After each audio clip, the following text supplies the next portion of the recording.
STT, CTET और बीटेट इस बहाली में नया मोड़ आता हुआ।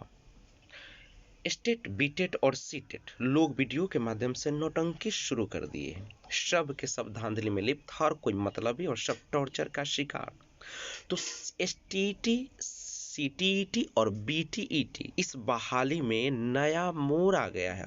अब चूंकि लोगों के पास अब इतना ज़्यादा समय है, चूंकि उन्हें पढ़ना लिखना तो है नहीं कुछ, तो अब एक नौटंकी की शुरुआत कर दी।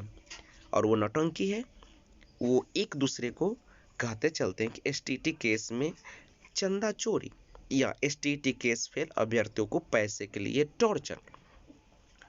यहाँ कोई बेवकूफ़ थोड़ी बैठा है।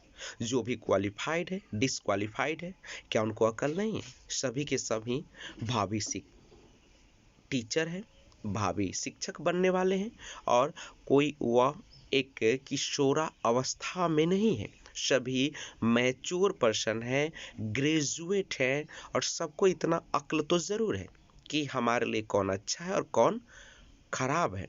तो लोग अब इस मामले में जोर दे रहे हैं, तूल पकड़ रहे हैं कि लोग एक दूसरे का चंदा चोरी करके अपना प्रॉपर्टी बनाने में लगे हुए। जबकि मैं बता दूं, चाहे वह क्वालिफाइड हो या डिसक्वालिफाइड हो, सभी अपने न्याय के लिए कोर्ट जा रहे हैं और अपने न्याय की मांग कर रहे हैं। और देखिए, कब कौन सा मोड़ आ जाएगा ये कोई नहीं जानता है, क्योंकि एक केस काफ़ी होता है किसी भी बहाली के लिए। तो एसटीटी, बीटीटी और सीटीईटी आप सभी को तो पता ही है कि यह बहाली कितना पुराना है। बीटेट, इसके पहले आपने देखा कि 2014 में इसका एग्ज़ाम हुआ, और जो कि अब तक बहाली के लिए तरस रहा है।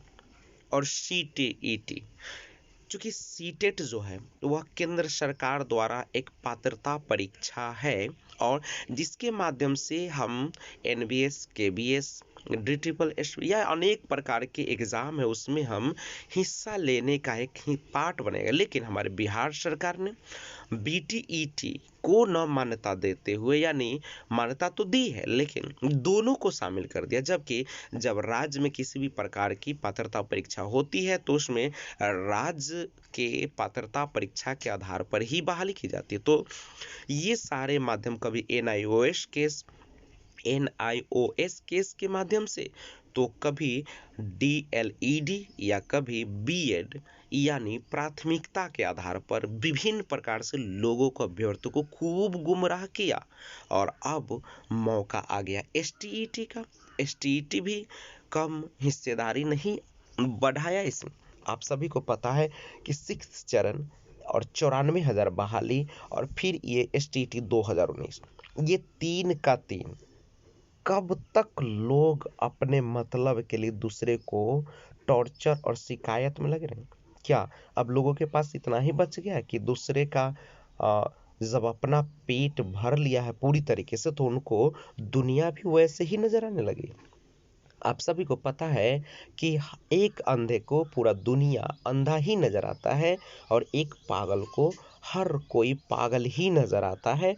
वही अब बातें हमारे एसटीटी 2019 पास और फेल कैंडिडेट के बीच आ गई हैं, जहाँ पे अब असफल अभ्यर्थी सफल को हंसने में लगे हुए हैं, तो असफल सफल को मजाक उड़ाने में लगा हुआ है। मैं कहता हूँ कि आप सभी एकजुट होकर अब बहाली प्रक्रिया को आगे बढ़ाने पर ध्यान दीजिए, न कि दूसरे को शिकायत और टॉर्चर वाली बातों में अपने आप का समय बर्बाद करें, और इस तरीके से अपने बहुमूल्य समय की बचत कर सकते हैं। और सुनहरा भविष्य आपका इंतजार कर रहा है। आप लोग तैयारी करें और आने वाले एग्जाम की ओर अपना ध्यान